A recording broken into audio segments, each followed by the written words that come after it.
We have one game on Sunday, and it starts early. That's right, an early start. And the only game of the day means hockey's going to be over early tomorrow. So that's different, right? And it's Dallas and St. Louis. So I don't need to do timestamps because it's only one game. So you just, hi. This is the preview for Dallas and St. Louis. This series has been very close. The first game of the series was 3-2 for St. Louis at home. Your three stars, Tarasenko, Binnington, and Fabry. Game 2, Dallas won that one 4-2. Your three stars, Hintz, Parayko, and Dickinson. Game 3 was won by St. Louis. There's a pattern to this. Schwartz, Maroon, and Sagan were your three stars in that one. Game 4 was won by Dallas 4-2. Sagan, Ben, and Zuccarello get the stars in that game. So Sagan's a star in 2 straight games. He's the only one who's done that in this series. Game 5 was a 2-1 win for Dallas. Ben Bishop, Esa Lindell, and Jaden Schwartz are the 3 stars in that one. So Schwartz is on the board twice, once in a win and once in a loss. He's been pretty fantastic throughout, and he's going to need to be fantastic again tomorrow. If we're looking at the numbers from these games, Game 1, which was won 3-2 by St. Louis, the shots were 29-20 for Dallas, the road team. 24-22 were the hits in favor of the road team from Dallas. Giveaways were 8-6 in favor of Dallas. Penalty minutes were 10 apiece. Game 2, which was won by Dallas 4-2, the shots were 35-34 for Dallas. Hits were 24-16 in favor of St. Louis. Giveaways were 8-6 in favor of Dallas, and penalty minutes, Dallas had 14-8 for St. Louis. Game 3, which was won 4-3 by St. Louis. Shots were 34-31 for St. Louis. Hits were 29-28 for Dallas. Giveaways were 13-9 for Dallas. So the giveaways have been pretty low throughout this series. Penalty minutes were 10-6 in favor of St. Louis. Not a lot of penalties called in that game either. Game 4, which was won by Dallas 4-2, they outshot St. Louis 31-29. The hits were 30-28 in favor of Dallas.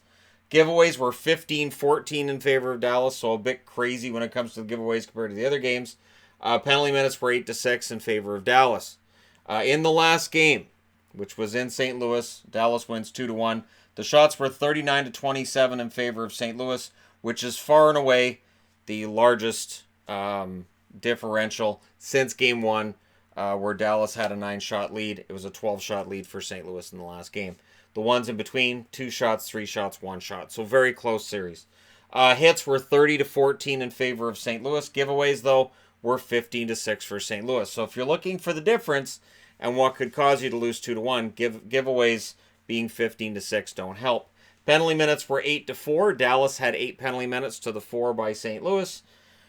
I thought Dallas got away with those 4 penalties because their penalty kill was fantastic, and it's been quite the story in this series. Now, scoring leaders on the St. Louis side, Jaden Schwartz 7 goals, 2 assists. Pietrangelo 1 goal, 8 assists. O'Reilly with 2 goals, 6 assists. Parayko 1 goal, 5 assists. Tarasenko, they need more out of Tarasenko, to be honest. He has 5 goals in 11 games, no assists. Perron 2 goals, 3 assists. Bozak 2 goals, 3 assists, and Bouwmeester with 5 assists. On the Dallas side of things, Radulov leads the way with 5 goals, 5 assists. Sagan with 3 goals, 7 assists. Mats Zuccarello 3 goals and 6 assists. Klingberg 2 goals, 7 assists.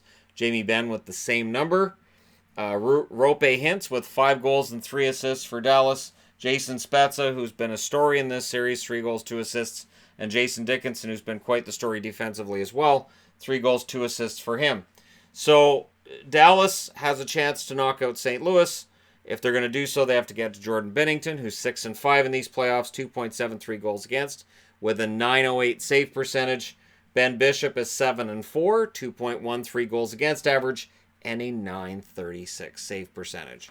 The numbers are close overall. Bishop's been the better goaltender of the two, but going into Game 6, there's no reason St. Louis can't go in and win in Dallas. They did it in Game 3, just like Dallas went in and won in Games 2 and 5 in St. Louis.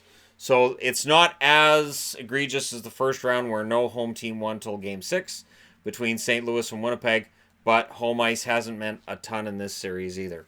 We'll see what happens with home ice in tomorrow night's game. Can Dallas finish it? Let me know your thoughts in the comment section below as always. Don't forget to hit like and subscribe if you're browsing your way through, you just happened upon this video. And yeah, this is your only game. We're getting down to just not a whole lot of teams being left. And there could be one less tomorrow if St. Louis can't come out with the win. And we could know all the conference finalists pretty darn quick here. So thank you guys so much for watching. I'll talk to you again soon.